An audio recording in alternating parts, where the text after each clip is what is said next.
Baik, saya mulai. Bismillahirrahmanirrahim. Assalamualaikum warahmatullahi wabarakatuh. Sebelumnya perkenalkan, nama saya M. Rizky P. dari kelas B dengan nomor NPM 231705137. Di sini saya akan merekam proses belajar saya terkait materi teori bahasa dan otomata. Kita mulai dari tugas satu. Jadi di sini di tugas satu itu teori bahasa dan otomata itu T1-nya adalah teori komputasi bahasa dan otomata. Jadi di video kali ini saya akan mencari berbagai informasi terkait teori komputasi bahasa dan otomata. Kita bisa mulai dari ChatGPT, kita bisa lihat dari AI karena kita bisa memanfaatkan seluruh teknologi untuk mencari informasi. Misalkan kita di sini tulis, jelaskan apa itu teori teori komputasi bahasa dan otomata secara rinci.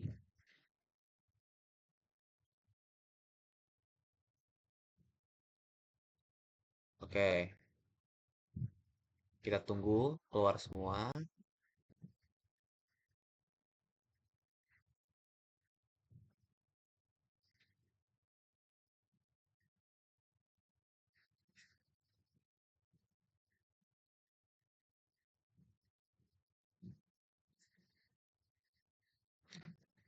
Oke, sembari kita menunggu semuanya, itu kita sambil baca.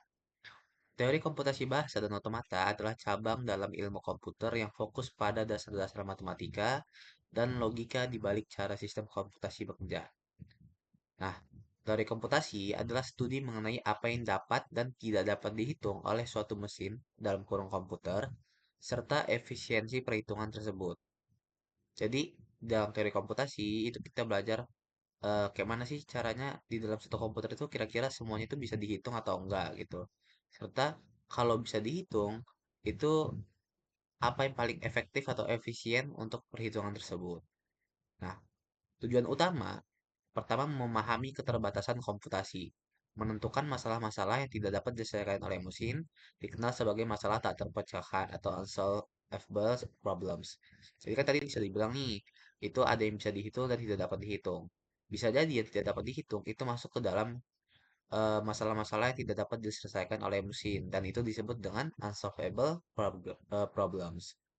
Yang kedua itu menjelajahi efisiensi komputasi.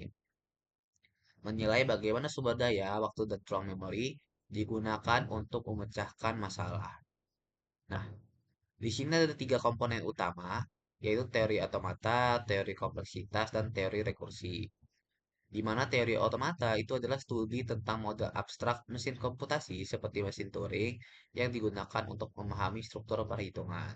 Yang kedua, teori kompleksitas menganalisis efisiensi algoritma dan mengklasifikasikan masalah berdasarkan sumber daya yang dibutuhkan untuk menyelesaikannya. Yang ketiga, itu teori rekursi, mengkaji sifat perhitungan yang dapat dilakukan melalui fungsi rekursif atau sistem formal seperti logika predikat. Nah, contoh penerapannya itu ada dua nih di ChatGPT ya yang dia berikan. Yang pertama membantu memahami batas kemampuan algoritma dan komputer. Yang kedua mengembangkan algoritma yang lebih efisien. Jadi salah satu fungsi dari teori komputasi ini itu bisa menjadi alat untuk meningkatkan program algoritma itu menjadi lebih efisien. Kenapa? Karena pada saat teori komputasi itu kita bakal melihat segala macam kemungkinan apakah itu bisa diselesaikan atau tidak. Nah, jika seandainya kita menemukan hal-hal yang mungkin masih di luar dari pengetahuan kita, itu bisa kita pelajari supaya kita bisa meningkatkan algoritma menjadi lebih efisien seperti itu. Nah, yang kedua itu bahasa dalam teori komputasi. Di sini, bahasa dalam konteks teori komputasi adalah kumpulan string atau urutan simbol yang dibentuk dari alfabet tertentu. Konsep utamanya di sini ada tiga, alfabet sigma, himpunan simbol yang digunakan untuk membentuk string. Contoh, kurung kurawal A, B adalah alfabet dengan dua simbol. Yang kedua string, urutan simbol dari alfabet. Jadi kalau alfabet tadi itu himpunan simbol, string ini adalah urutan simbol dari alfabet. Contoh, A, B, B, A adalah string dari alfabet A, B. Yang ketiga, bahasa dalam kurung L. Himpunan string yang memenuhi aturan tertentu. Jadi kalau string tadi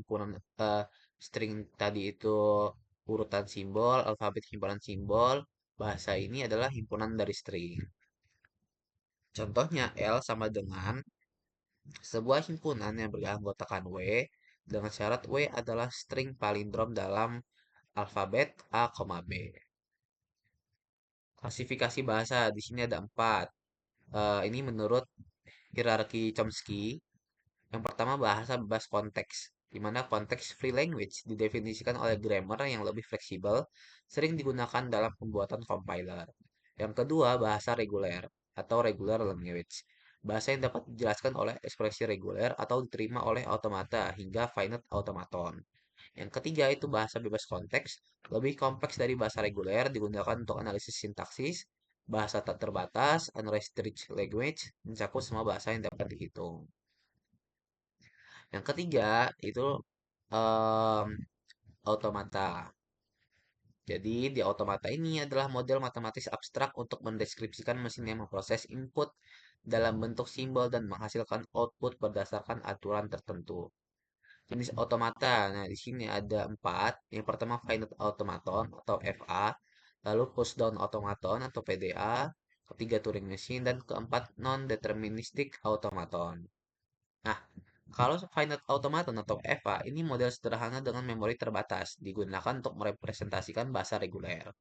Kalau push down automaton itu memiliki kemampuan memori tambahan berupa stack, jadi dia memorinya lebih besar daripada finite automaton. Nah, ini digunakan untuk merepresentasikan bahasa bebas konteks. Yang ketiga, Turing Machine, model automata yang paling kuat dengan memori tak terbatas. Jadi kalau seandainya tadi push down automaton itu lebih besar daripada finite automaton, namun masih ada batas, di Turing Machine itu dengan memori yang tidak terbatas. Digunakan untuk merepresentasikan semua bahasa yang dapat dihitung. Nah, yang keempat itu adalah non-deterministic automaton. Automaton yang dapat memiliki lebih dari satu kemungkinan transisi pada setiap langkah, membantu menyederhanakan analisis dalam beberapa kasus. Contoh penerapannya ini di sini ada 3. Membantu dalam desain bahasa pemrograman dan compiler, digunakan dalam pengenalan pola atau pattern recognition, dan analisis teks. Yang ketiga, diterapkan dalam desain protokol komunikasi. Nah, di sini juga ada hubungan antara teori komputasi, bahasa, dan otomata. Ketiganya saling terkait dalam memahami dasar-dasar komputasi. Pertama, otomata itu digunakan untuk memodelkan mesin yang dapat mengenali satu bahasa. Yang kedua, bahasa merepresentasikan masalah atau solusi yang dapat dihitung. Yang ketiga, teori komputasi memberikan kerangka untuk menentukan efisiensi dan batas kemampuan mesin untuk menyelesaikan masalah tersebut. Nah, dengan memahami ketiga konsep ini, para ilmuwan komputer dapat membangun sistem komputasi yang lebih efisien, menganalisis algoritma, dan mengatasi tantangan dalam pengembangan teknologi baru. Seperti itu. Oke, sekarang kita coba cari di Google. Jadi kita coba cari dari eh, media lainnya. Kita tulis apa itu teori bahasa. Oh, teori komputasi bahasa dan otomaton. Otomata.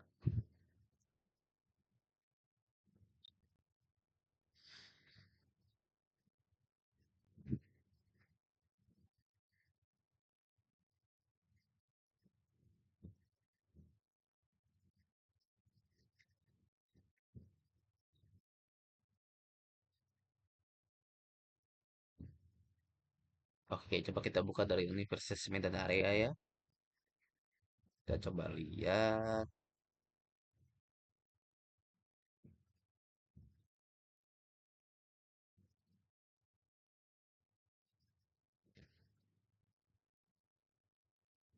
Oke, teori bahasa dan otomata merupakan salah satu mata kuliah yang wajib saya. Bahasa di dalam kamus suatu sistem yang meliputi pengekspresian gagasan fakta konsep termasuk kumpulan simbol-simbol. Oke. Otomata merupakan suatu sistem yang terdiri atas jumlah break hingga state di mana state menyatakan informasi mengenai input. Coba kita samakan dengan ChatGPT. Bahasa adalah konteks dari komputasi adalah kumpulan string dan urutan simbol yang dibentuk dari alfabet. Sedangkan di sini dalam dokumen berisikan gagasan, fakta, konsep termasuk sekumpulan simbol-simbol dan aturan untuk melakukan manipulasinya. Ini ya kuncinya sama ya. Sekumpulan simbol-simbol. Di sini juga kumpulan string dalam kurung urutan simbol. Ini kuncinya. Nah, otomata merupakan suatu sistem yang terdiri atas jumlah berhingga state, di mana state menyatakan informasi mengenai input. Coba kita lihat, kita samakan dengan ChatGPT, di mana otomata adalah model matematis abstrak untuk mendeskripsikan mesin yang proses input dalam bentuk simbol. Jadi ini sama ya, input dalam bentuk simbol di AI dan di web di blog Universitas Medan itu em, di mana state menyatakan informasi mengenai input. Jadi sama-sama berkaitan dengan inputnya. Nah, hubungan di antara bahasa dan otomata adalah bahasa dijadikan sebagai input oleh suatu mesin otomata. Selanjutnya, mesin otomata akan membuat keputusan yang mengindikasikan apakah input itu diterima atau tidak. Seperti itu. Ini ada contoh gambarnya, di mana bila mesin mendapat string input berikut ada sama dengan terima, adu diterima, ADD itu ditolak. Jadi dari key 0 ke key 1, key 2, key 3 ini diterima. Lalu ini final state ya yang lingkarannya 2. Kemudian key 0, key 1, key 2 dan key 4 itu masih diterima. Jadi dia datang ke final state. Kalau key 0, key 1, key 2 dan key 5 itu dia ditolak. Seperti itu. Ini juga sama menggunakan hierarki Chomsky ya, seperti yang kita tadi cari di sini di bawah di atas sini sebentar.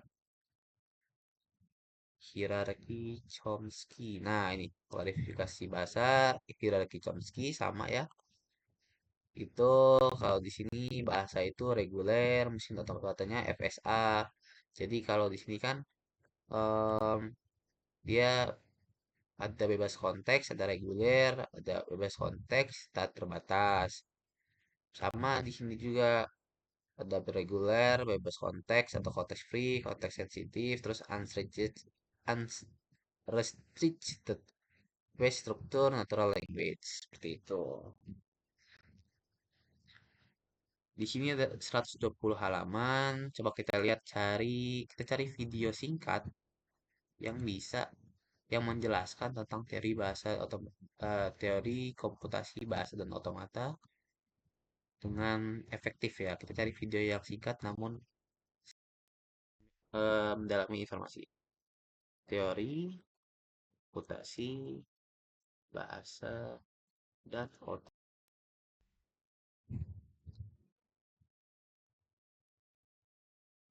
Oke, coba kita lihat di sini.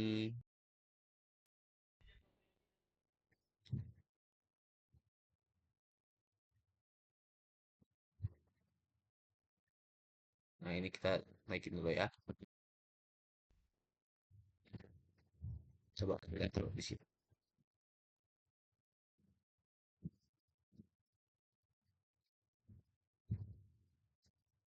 Di sini ada banyak videonya. Mungkin bisa kita coba tonton yang pertama dulu. Pengantar teori bahasa dan otomata. Kan di sini kan tadi materinya teori komputasi bahasa dan otomata ya. Kita coba tonton yang ini. Nering tapi pusing karena nggak bisa coding. Jangan cerah dulu, sini kita bantu. Ada.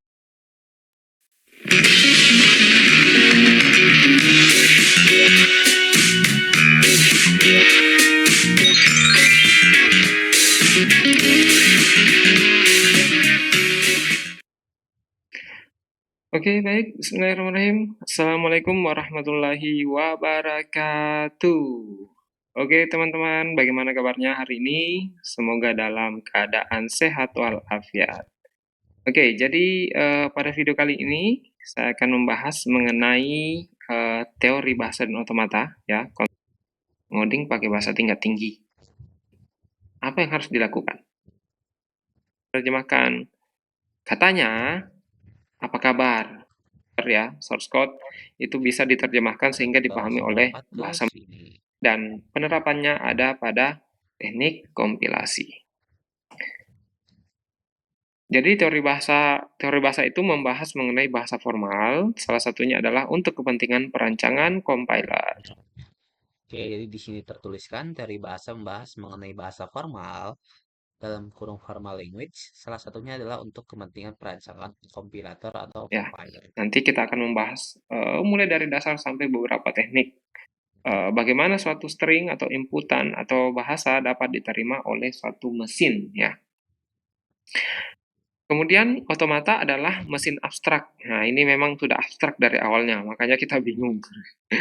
Jadi otomata adalah mesin abstrak yang dapat mengenali, menerima, atau membangkitkan sebuah kalimat dalam bahasa tertentu. Input pada mesin otomata dianggap sebagai bahasa yang harus dikenali oleh mesin. Mesin akan mengindikasikan apakah suatu bahasa dapat diterima atau tidak. Oke, jadi automata dalam mesin abstrak yang dapat mengenali, recognize, menerima, accept, atau membangkitkan generate sebuah kalimat dalam bahasa tertentu.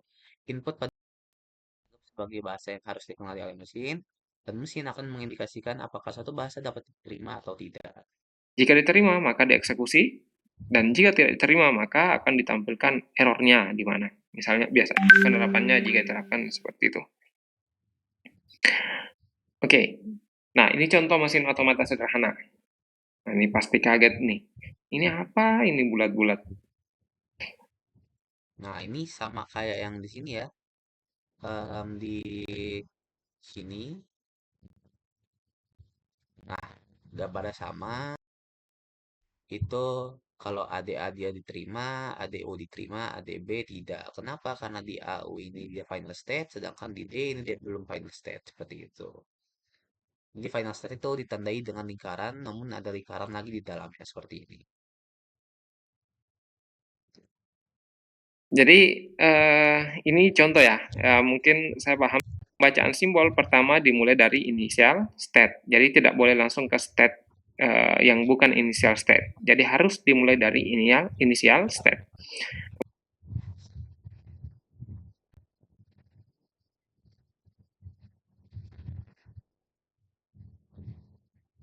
Oke, jadi itu ya. Kita bisa lihat antara AI dengan YouTube dan juga salah satu blog. Tadi saya ambil di blog Universitas Medan ya. Itu kurang lebih isinya sama. Seperti itu. Bahkan di contohnya, contoh dari komputasi bahasa dan otomata seperti Grafini itu dia sama juga antara yang di sini dan juga di YouTube.